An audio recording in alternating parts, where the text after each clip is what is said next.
nagpalit na ako ng $100. Ang palitan dito, 1 pound is equivalent to $2.1. Mapatak na ang 10 pounds sa atin ay 82 pesos. Kaya yung $100 ko, 47 pounds lang. Humigit ko mo lang, 4,000 piso.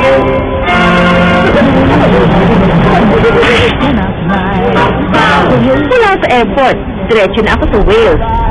Malapit sa London, sakay ng bus, mga 2 hours, and then lilipat ng train para makarating kami sa Swansea. Train station! 3 oras mula sa London ang biyahe, sakay ng tren. Ito ang pangunahing uri ng transportasyon na nagkukonekta sa dalawang bansa. Kundito na tayo sa Swansea.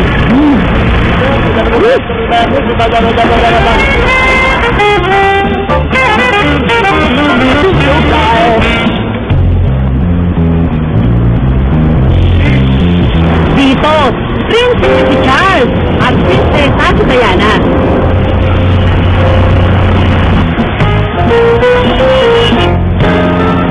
Totoo mang lumiliit o nabubura na ang pagkakaiba-iba ng mga kultura natin dahil sa globalization, may isang bagay pa ding nananatiling unique sa bawat bansa. Ang kanilang pagkain. At sa UK trip kong ito, food trip ang aking pinagkaabalahan.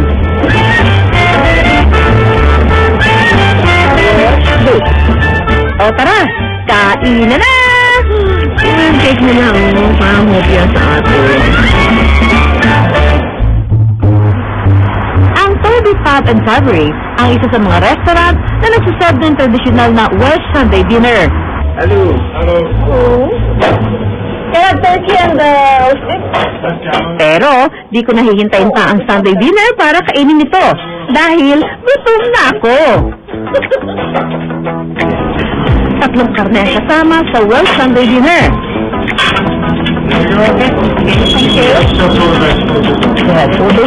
Kumbaga sa atin, combo meal. Hindi yan siya repolyo maliit.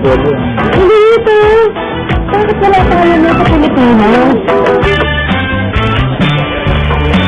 Ito yung traditional Sunday dinner ng mga Welsh. So, kompleto na to. Merong beef, may turkey, Yorkshire pudding,